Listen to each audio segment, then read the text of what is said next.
এই সামান্য নারীর কাছে হেরে গেলা ছেলেরা, একটা 12,000 টাকার মোবাইলের কাছে হেরে গেলা, একটা 14,000 টাকার মোবাইলের অস্থির ছবির কাছে হেরে গেল।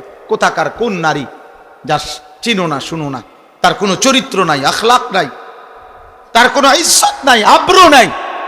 নর্তকীর আবার ইজ্জত কি, সম্মান কি? তো বেহায়া, বেপর্দা, অসভ্য নারী, তাকে দেখে দেখে সুস্থ সবল একটা সুন্দর জীবন যে যুবক নষ্ট করে দেয়, তোর চাইতে বড় আহাম্মক আর কে হইতে পারে? বেটা বেউকুফ,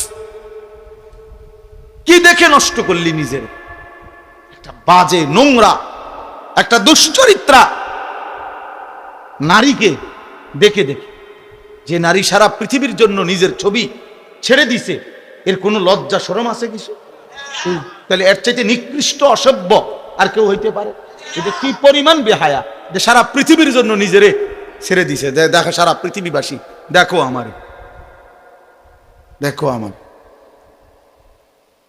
পৃথিবীতে কোনো যুগেই কোনো কালেই অসভ্যতা, বেহায়াপনা, অশ্লীলতা কোনো কালেই কারো কাছে, কোনো ধর্মাবলম্বীদের কাছেই পছন্দনীয় না, পছন্দনীয় না। আফসোসের বিষয়। এই জন্য বাপ আমার, বন্ধু আমার, আমরা প্রত্যেকেই মনের চাহিদার বিরোধিতা করে আল্লাহর কোরআন এবং রসুলের সুন্নাহ মতো চললে আমাদের আখিরাত নিশ্চিত। ইসলাহি মাহফিলের মূল ফিকির এটা, মনের চাহিদার বিরুদ্ধাচরণ। আমরা কিতাবের মধ্যে পড়ছি মানুষের মনের চাহিদা দুধ খাওয়া বাচ্চার মতো, বুঝুনি? যে বাচ্চা দুধ খায় ওর মতো এই মনের চাহিদা মানুষ। মানে কি? মানে হইল, উনি আছে সুন্দর ব্যাখ্যা, যেই বাচ্চা দুধ খায় এই বাচ্চার নিয়ম হইল 2 বছর পূর্ণ হইলে মারা বহুত জোর কইরা দুধ ছাড়া। বুঝেন নাই? এ জীবনেও নিজের থেকে নিজে আমনে হেরে যদি কোরআন শরীফের আয়াত ফিরে কোন যে বাবা লিখছে কোরআনে 2 বছর পরে দুধ ছেড়ে দাও, এতে ছাড়বে না, এতে দুধ খাইতে চাইবে। মায়ের বুকের দুধ সে ছাড়তে চায় না, তারে জোর করে মহিলারা, প্রত্যেক মহিলারা, যে সমস্ত মায়েরা বাচ্চাকে দুধ খাওয়ায় 2 বছর পূর্ণ হলে মায়েরা অনেক কষ্ট কইরা থাপড়াইয়া মায়েরা ফিরাইয়া কান্দে, ঘন্টার পর ঘন্টা বাচ্চা কান্দে, কিন্তু এরপরও তারে দুধ ছাড়া। মানে এইটা মা যদি কষ্ট করে দুধ না ছাড়ায়, তাতে তারে যদি ছেড়ে দেয় এমনি এটার উপরে যে নিজে নিজে ছেড়ে দিব, তাইলে এতে দুধ খাওয়া ছাড়বে না, আরো বড় হইলেও ছাড়বে না, মায়ের বুকের দুধ ছাড়বে না। তো এইটারে বলে আর কি বুজুর্গরা যে মানুষের মনের চাহিদাটাও এই দুধের বাচ্চার মতো, অর্থাৎ জোর করে যদি আপনি মনের চাহিদা না সরান, তা আপনি যদি ছাইড়া দেন, তো এই মনের চাহিদা আপনার জাহান্নামে নিয়া তারপরে থামবে, জাহান্নামে পৌঁছাইয়া যাও। নফস তোমারে জাহান্নামে পৌঁছাই দিবে দোস্ত। একজন নারী দেখে তুমি থেমে যাবে না, না, এবার দেখতেই থাকবা, দেখতেই থাকবা, দেখতেই। এই জন্য নেশাখোর, মদখোর যারা, গোটা সাগর যদি মদ বানায়া দেয় হারামখোরের, এরপরও তৃপ্তি হয় না। দেখেন যারা মদখোর, নেশাখোর, গাঁজাখোর, ফুট্টাখোর, বাবাখোর, ডাইলখোর, হারামখোর, এগুলো লানত তার উপরে। আল্লাহ রাসূল বলছে মুদমিনু খামরিন, যে নেশাখোর তার জন্য জান্নাত হারাম, হারাম, তার জন্য জান্নাত হারাম। নবীজি বলছে শবে বরাতের রাতে, যে রাতে আল্লাহ তাআলা কোটি কোটি বান্দাকে মাফ করে দেয়, সেই পবিত্র বরকতময় রাতেও এই নেশাখোরকে আল্লাহ মাফ করেন, মাফ করেন। এর জন্য যুবক, 1 ফোঁটা নেশার সাথে যদি কারো সম্পর্ক থাকে, রহম করো নিজের উপরে, ছেড়ে দাও। বলে 1-2 ফোঁটায় কিচ্ছু হবে না, না, খোদার কসম 1 ফোঁটাও হারাম। কুল্লু মা আসকারা ফাকালিলুহু ওয়া কাসীরুহু হারাম। নবীজি সাল্লাল্লাহু আলাইহি সাল্লামের হাদিস, যা নেশা তৈরি করে তা সামান্যও হারাম, বেশিও হারাম। পেশাবের 1 ফোঁটা খেয়ে দেখো, পায়খানার 1 ফোঁটা, এক সামান্য পায়খানা খেয়ে দাও, সামান্যই তো এটা।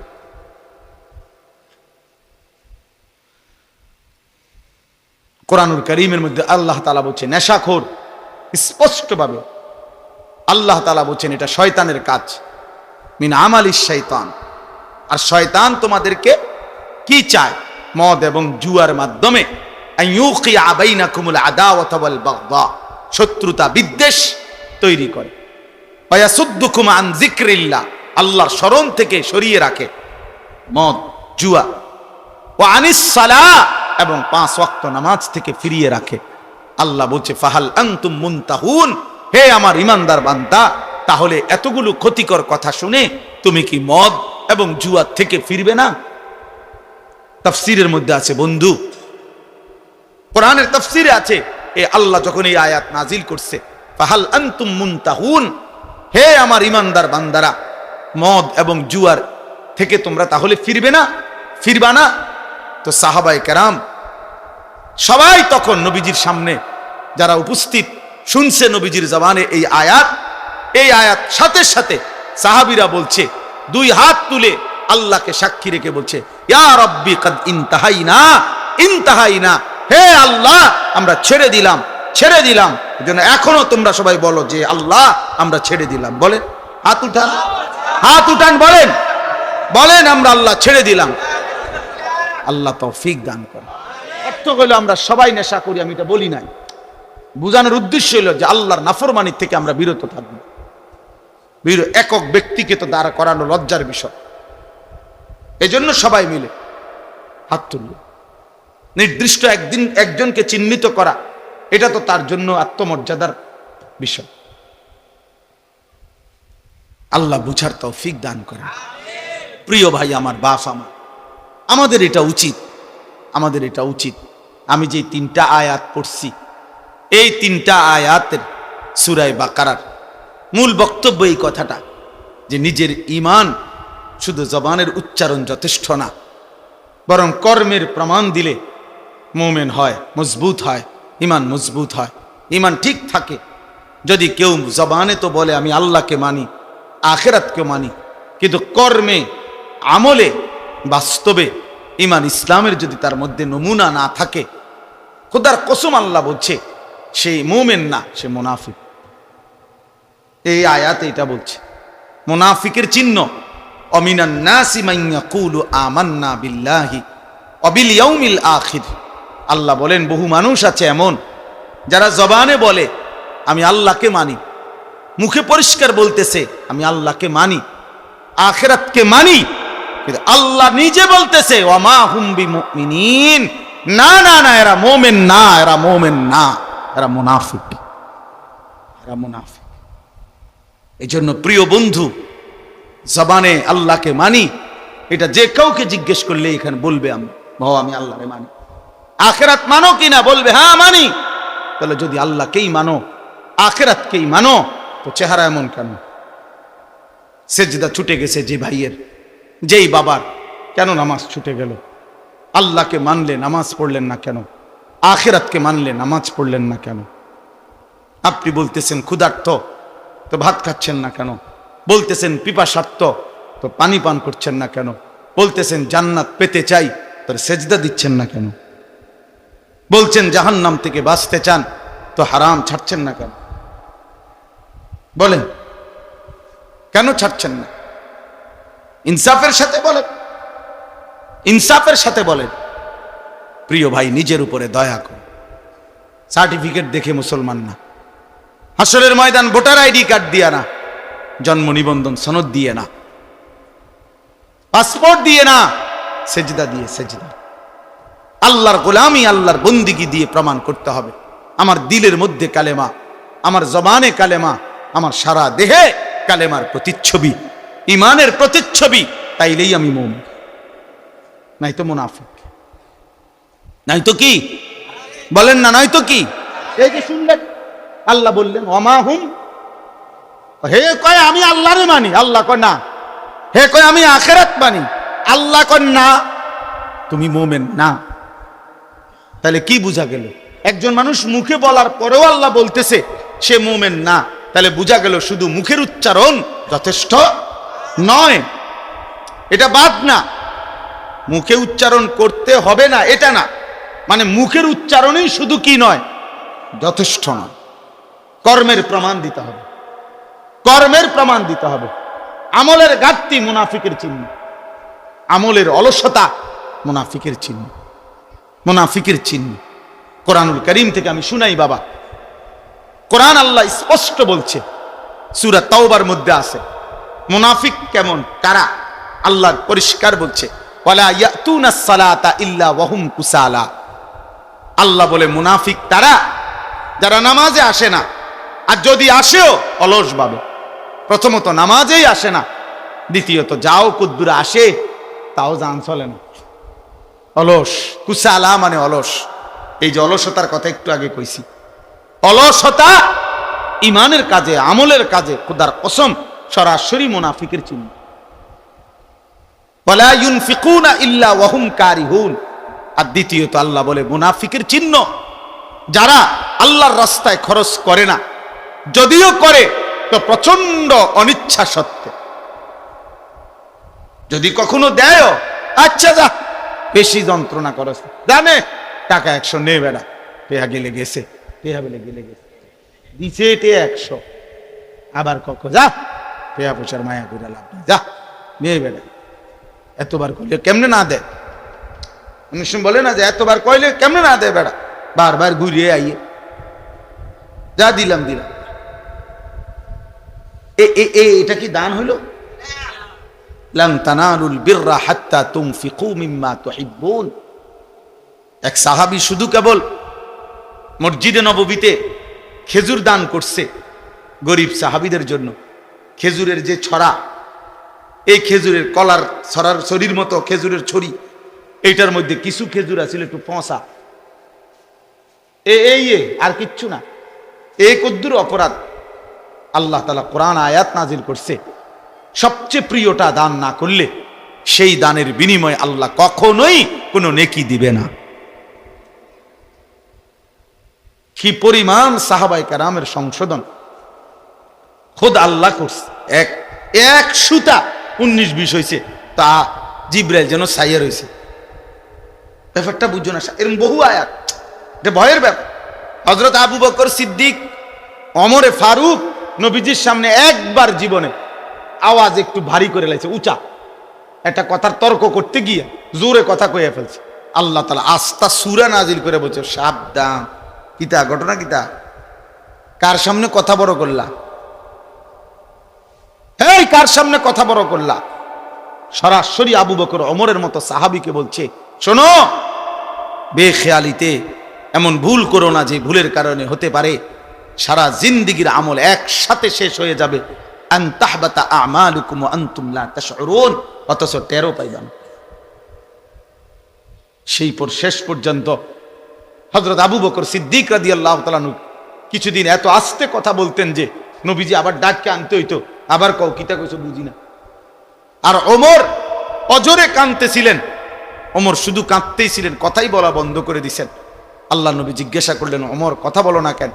বলতেছি, ইয়া রাসূলুল্লাহ, আমার আওয়াজ কোনোভাবেই ছোট করতে আমি পারি না, আমার আওয়াজটাই বড় হয়ে যায়। আল্লাহ তো আমার জিন্দেগীর আমল বরবাদ করে দিবে কইছে, আপনার সামনে যদি কথার আওয়াজ বেড়ে যায়। কি পরিমাণ ফিকির করছে দোস্ত। সাহাবায়ে কেরাম এমনিতে হইছে, আখিরাত এত মামুলি মনে করে ফেলছেন আপনারা, আখিরাত মামুলি। আমি অনেক সময় বলি, বাপ এ সুরে সুরে তারে তারে তালে তালে শুনছেন নবী সুপারিশ করবে, আর আপনারা নিশ্চিন্ত হয়ে গেছেন নবী তো সুপারিশ করবে। আমিও তো কই নবী সুপারিশ করবে, 1000 বার করবে, 1,00,000 বার করবে, 1 কোটি বার করবে, এটা সত্য, 100 সত্য। কিন্তু নবীজি সাল্লাল্লাহু আলাইহি ওয়াসাল্লাম তিনি এটা বলছেন কিনা যে উম্মত মৃত্যু পর্যন্ত তুমি গুনার উপরে, নাফরমানির উপরে, অসভ্যতার উপরে, হারামের উপরে তুমি মজবুত করে টিকে থাকো, আমি সুপারিশ করে তোমারে জান্নাত দেব। এই তো নবী বলছে না। একজন মানুষ বলেন, কারো বিবেকে বলে এটা? তো আপনি কি ভাবছেন? সুপারিশ মানে কি? মামুর বাড়ি। সুপারিশ মানে মামুর বাড়ি। আপনি বিড়ি খাইতে খাইতে কবরে যাইবেন, আর নবীজি আপনারে বেহেশত দিয়া ফেরেশতারে কবে, যা চাচারে বুট মুড়ি দাও। না না, তামসায় তো মনে করছে বেহেশতটা। সুপারিশটার কোনো নিয়ম কানুন নাই। হাউজে কাউসারের পানি কিতা? পানির বোতল, 15 টাকা পানির বোতল। হ্যাঁ, হাউজে কাউসারের পানি মামুলি মনে করছেন, যেটার কোনো নিয়ম কানুন নাই, আপনি গেলেই দিয়ে দিব বালতি দিয়ে আপনারে। আফসোসের ব্যাপার। ধোঁকা খাবেন না, ধোঁকা খাবেন না, ধোঁকা খাবেন না। শতভাগ সুন্নাত করে, শতভাগ আমল করে, শতভাগ আল্লাহর কসম বাবা, আপনি আমার দলভুক্ত হওয়ার দরকার নাই। আমি কোনো দল নিয়ে আসি নাই, আমি কোনো পার্টি নিয়ে আসি নাই, আমি কোনো দরবার নিয়ে আসি নাই, আমি আপনারে মুরিদ বানাইতে আসি নাই, আমি আপনারে আখিরাতের কথা বলতে আসছি না। অতএব কোনোভাবে সাবধান মুসলমান, সাবধান। রাসূলুল্লাহ সাল্লাল্লাহু আলাইহি ওয়াসাল্লামের অনুসরণবিহীন, সুন্নাত মানা বিহীন নবীজির ভালোবাসা দাবি করা, এটা ধোঁকা আর প্রতারণা ছাড়া আর কিচ্ছু না, কিচ্ছু না। ধোঁকা দিবেনও না, ধোঁকা খাবেনও না, কাউকে ধোঁকা দিয়েন না, ধোঁকা দিয়েন। হালাল হারামের কোনো মিশ্রণ নাই, পার্থক্য নাই, কোনো অনুভূতি নাই। আমনে নবীর আশেক, নবীর এশক, আর আমরা চিরা খাই, আমরা ভাত খাই না, আমরা বুঝি না। আমনে হুদা ভাত খান, কাজে ঝগড়ার দরকার নেই। আমি ঝগড়া একটা মানুষও না, আমার ঝগড়া পছন্দও না। আপনিও বেঁচে যান, আমিও বাইচা যাই। কথা বলেন না কেন? বাইচা যাই ভাইয়া, আখিরাতে বেঁচে যাই। চলো, মালিকের ধরা বড় শক্ত ধরা। এই ঠেলাঠেলি ধাক্কা ধাক্কি এখানেই মানাবে। আখিরাত বড়, আখিরাত বড় মারাত্মক বিষয়, আখিরাত বড় ভয়ের জায়গা। আল ফাজাউল আকবার, আল্লাহ কোরআনে বলছে সবচেয়ে বড় ভীতিকর জায়গা হাসরের মাঠ। হাসরের মাঠ, হাসরের মাঠ।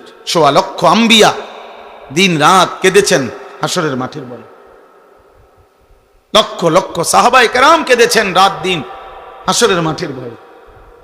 সারা পৃথিবীর সমস্ত আউলিয়ায়ে কেরাম দিনে রাতে চোখের পানি ফেলে কাঁদছেন। কি কারণে? যে নামাজ পড়ে ভুল করছে এই কারণে কান্দে নাকি? রোজা রেখে ভুল অপরাধ করছে এই জন্য কাঁদছে? হাসরের মাঠের ভয়ে কাঁদছে। তাহলে কান্দে কেন ওনারা? উনি তো নামাজ পড়ছেই, উনি কান্দবো কিত্ত তাহলে? উনি তো রোজা রাখছেই, উনি কান্দে কা? উনি তো দান সৎকার করছেই। কথা বোঝেন নাই আমার? উনি কাঁদে কেন? কাঁদে হাসরের মাঠের ভয়ে। হাসরের মাঠের ভয়ে যাহা যদি আল্লাহ প্রত্যাখ্যান করে, যদি আল্লাহ গ্রহণ না করে, যদি আল্লাহর কাছে কবুল না হয়, তো কি হবে? যদি নবীর দরবার থেকে ফেরেশতা বলে তাড়িয়ে দেয়, আর নবীজি যদি বলে সহকান সহকান, দূর হও উম্মত, কি হবে আমার? কে দিবে আমাকে আশ্রয়? কে করবে আমার জন্য সুপারিশ?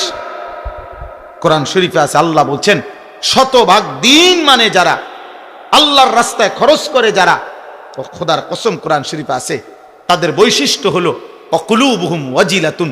প্রতিটা সেজদা দিতে গিয়ে, প্রতিটা দান সদকা করতে গিয়ে, প্রতিটা আল্লাহর বন্দিগি করতে গিয়ে তাদের দিল একই অবস্থায়, ইবাদতরত অবস্থায়ও তাদের অন্তর আল্লাহর ভয়ে কাঁপতে থাকে, আল্লাহর ভয়ে কাঁপতে থাকে। আমরা খাম খেয়ালি করে, খাম খেয়াল বিড়ি খাইতে খাইতে কয় বেটা নবীর আসে। পাগলামি করেন মিয়া, কেন পাগলামি করবেন মিয়া?